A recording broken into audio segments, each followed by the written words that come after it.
مرحبا. مرحبا. شو اسمك انت اخي؟ أنا اسمي عبد الله عمر رشيد. من وين انت؟ من كركوك. شو اصابتك؟ صار في عندي قطع في الرباط الصليبي الأمامي وتآكل في غضروف الهلال. ايش قد صار لك تقريبا الاصابة؟ حوالي تقريبا 5 سنوات. 5 سنوات.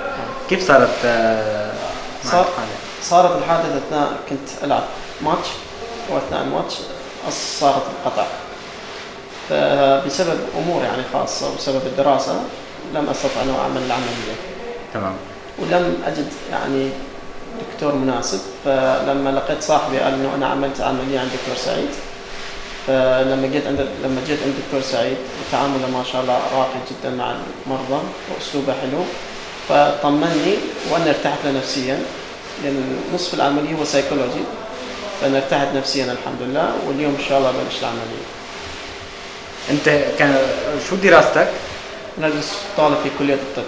كيف لقيت الاجواء بما انك انسان طبي؟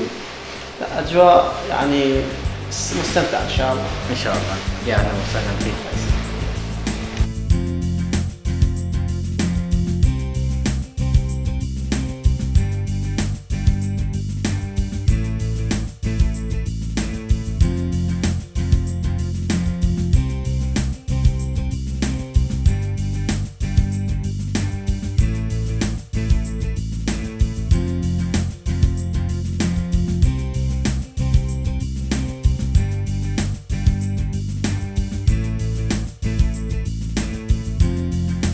هذا الرباط الجديد الحمد لله اتجاه جيد بعيد عن الماضي، ما في ارتفاع، لكن الضغط واقف، ما في ارتفاع.